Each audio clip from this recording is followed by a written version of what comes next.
आज हमारे लिए परम सौभाग्य की बात है कि गोवा पुलिस का 700 कैडेट्स को हमें ट्रेनिंग करने का मौका मिला। लासित बरफुकन पुलिस एकेडमी में 10 महीना का ट्रेनिंग हुआ। आज पासिंग आउट पैरेड थे।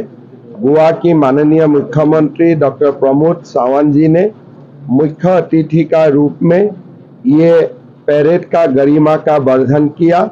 मैं असम का जनता का ओर से और हमारे पूरा पुलिस बल का ओर से गोवा की माननीय मुख्यमंत्री जी को धन्यवाद देता हूं और मैं विश्वास करता हूं कि गोवा और असम का आज जो एक समन्वय हुआ, एक जो हमारा बीच में भाईचारा हुआ, ये हमारा देश को आगे जाके मजबूत करेगा।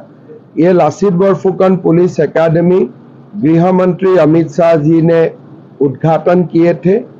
असम पुलिस का निरंतर ट्रेनिंग होते हैं। साथ में गोवा पुलिस और मणिपुर पुलिस का कैडेट्स को भी हमें ट्रेनिंग करने का मौका मिला। आगे भी भारतवर्ष का जो भी प्रदेश को हमारा सेवा का जरूरत होगा, हम लोग हमेशा तैयार रहूँगा। আজি আমাৰ বাবে এটা গৌৰৱৰ দিন। লাচিত বৰফুকনৰ 400তম জন্ম জয়ন্তীৰ সময়ত আমি লাচিত বৰফুকন পুলিচ একাডেমিক ভাৰতৰ ভিতৰতে এখন সৰ্বশ্ৰেষ্ঠ পুলিচ একাডেমিলৈ ৰূপান্তৰ কৰাৰ আমি কল্পনা ৰাইজৰ আগত প্ৰকাশ কৰিছিলোঁ। আজি মই গৌৰৱ অনুভৱ কৰোঁ যে অসম পুলিচৰ নিৰন্তৰ প্ৰশিক্ষণৰ উপৰিও এই লাচিত বৰফুকন পুলিচ একাডেমিত মণিপুৰ পুলিচ আৰু গোৱা পুলিচৰো আমি প্ৰশিক্ষণ কৰিব পাৰিছোঁ। গোৱাৰ মুখ্যমন্ত্ৰী ডক্টৰ প্ৰমোদ সাৱন্ত ডাঙৰীয়াই আজি গোৱা পুলিচৰ 700 কেডেটছৰ পাছিং আউট পেৰেডত মুখ্য অতিথিৰ আসন গ্ৰহণ কৰিছে।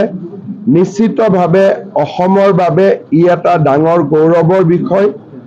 ইমান দিন আমি আন প্ৰদেশৰ ওপৰত নিৰ্ভৰশীল আছিলোঁ।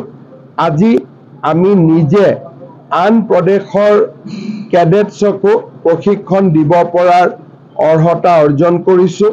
মই অসম পুলিচ আৰু অসমৰ জনসাধাৰণক আজিৰ এই দিনটোত অভিনন্দন জনাইছোঁ।